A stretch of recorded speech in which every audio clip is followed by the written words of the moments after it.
Hey there, and welcome to Nipcat Games Tutorials. My name is Casey, and on this segment, I'll be teaching you how to play The Hunt, a Leopard's Journey.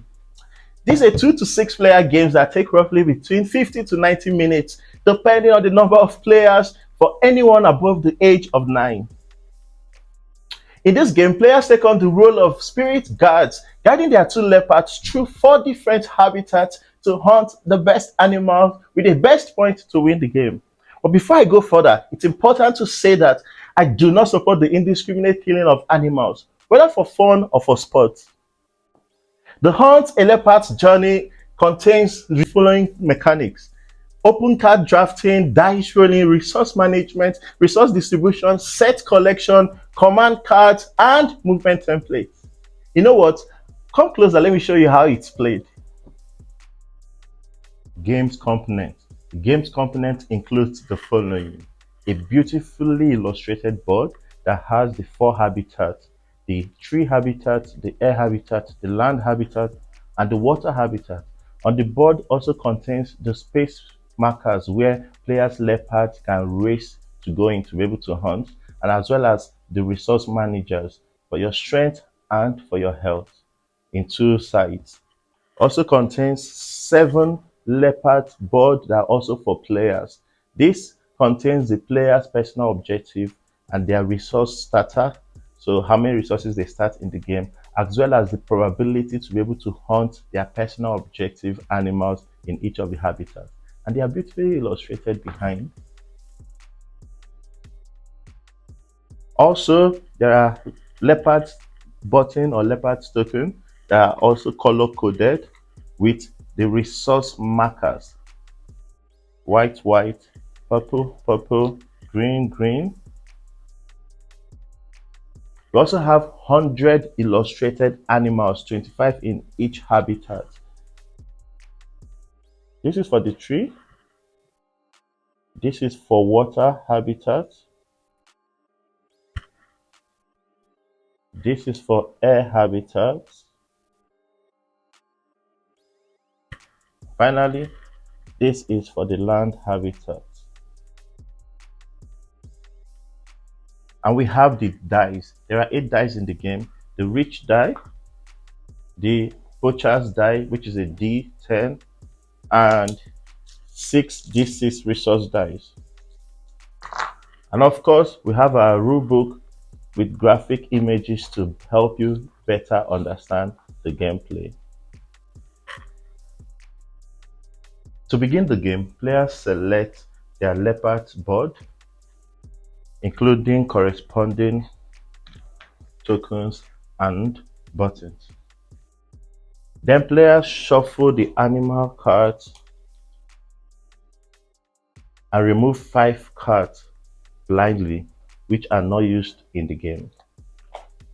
Players then reveal each animal for each habitat.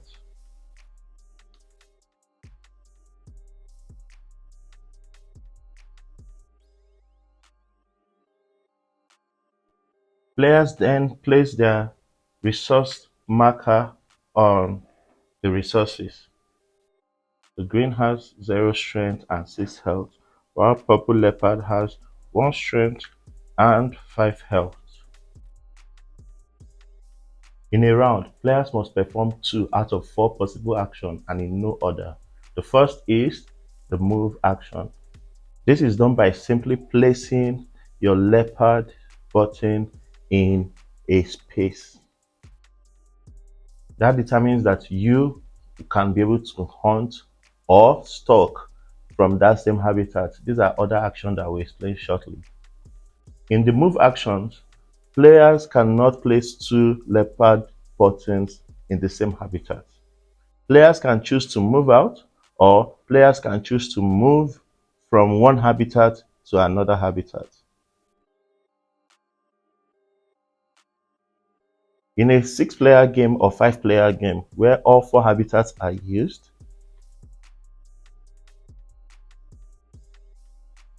this means that these colors of leopards can be able to hunt from this particular habitat.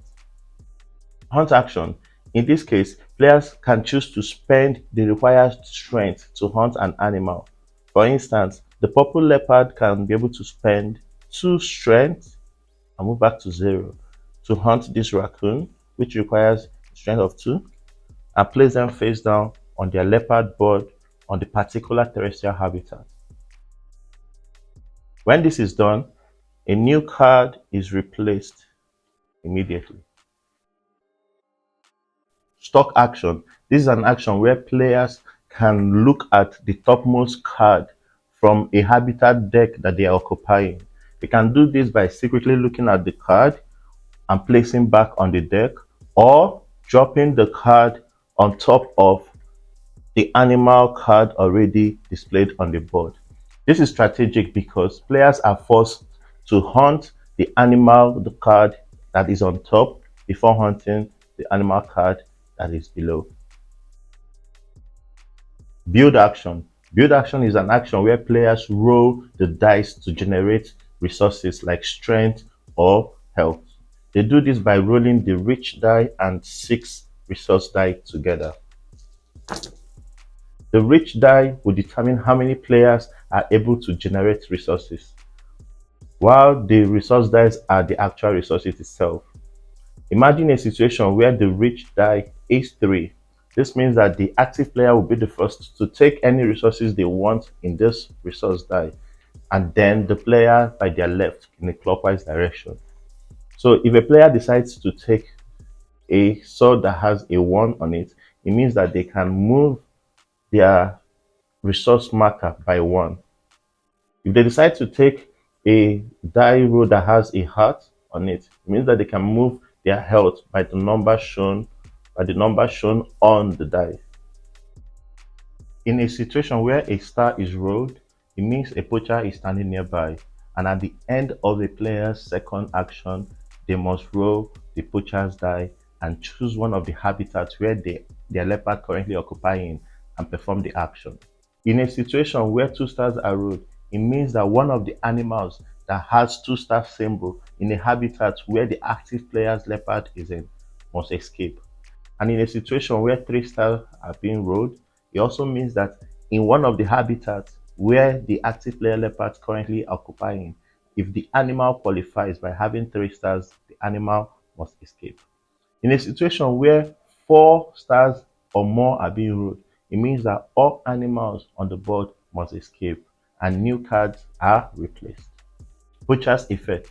There are 2 instances where the poacher's effect can come into play. The first is when 1 star is being rolled, and the second is in a situation where an animal is hunted. Let's say this vulture is being hunted by a player and we replace with another card. Whenever we see the rifle or the gun symbol, it means that a poacher is after this animal, and by so doing also would affect all the leopards in that habitat. Card effect. Each animal has a unique effect. Players can choose to play their card effect of animals that they've hunted at any time in the game, or at the end of the game, or only during their turn. This is indicated on the card itself.